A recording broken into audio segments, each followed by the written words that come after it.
Hi there, this is Lori Edge-Hughes, and this is your 4-Leg Rehab Minute. And in today's minute, I want to talk about the use of electrical muscle stimulation. I love this one. It's so old. It's 30 years old, and they don't make them like this anymore with dials. Why? Because they don't die. Never mind. That's not what this is about. This is about using your electrical muscle stimulation passively or actively. So let's crank it up. Whoa. Okay. I'm just going to set it here. See if I can do this whole thing. Alrighty. So when can we use it passively? Oh, everything's shaking now. When can we use this passively, right? So when is it appropriate to use your muscle stimulation passively? So if you're preventing muscle atrophy in the case of, I guess, neurologic paralyzed, the one I did on brachial plexus lesion, I guess that can kind of fit, maybe if there's going to be connectivity in through there. If there has been a long-standing immobilization, there's research with rats and rabbits and stuff like that, they put it in a cast and they do little cutouts for muscle stimulator and boop, boop, boop, and the muscle loss is less. Okay, so we might not exactly have that. It can help with improving circulation, so that could be something beneficial. Let's say in an early stage of around a joint that's injured. So let's say you're cruciate, right? And you can put this on the quads or the hamstrings and just even have the dog lying there getting zap, zap, zap.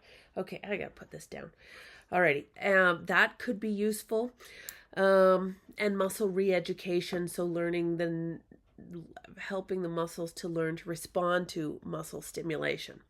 Okay, so then when do you switch to active use? So this is passive. It's just tapping away or Frankenstein, but I like the tapping. I think that's more beneficial. So when do you switch to the active? So the active is when you are asking the patient to work with it. So this is going to be better for getting or enhancing voluntary muscle contraction. So you want this to be a way to assist that active muscle contraction.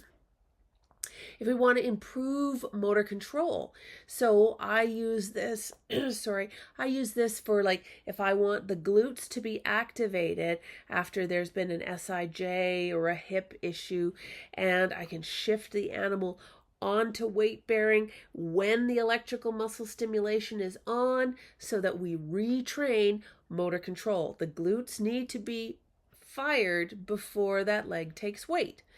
So you could also look at it for gait retraining, but we have a bit of a trick with dogs because we can't ask them, I want you to take a step when you feel it come on.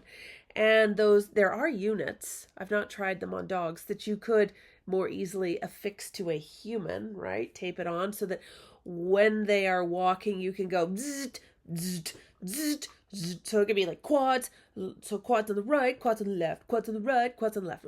Okay, we don't have that on the animal side. But we could still by having them standing and weight shifting as the E-stim comes on.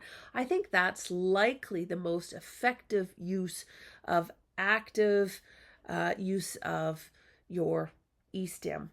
Okay, so different rationale. If the dog can bear weight and you want to increase that, then use this actively, having the dog shift weight onto the leg while the zappers are on. If the dog isn't using the limb, the back muscles, whatever it is, because they can't at that point in time, then passive use makes sense. So there you go, a little tidbit. I hope this helps. Gotta find where I can turn this off. Until next time, cheers. Still can't find where to turn it off.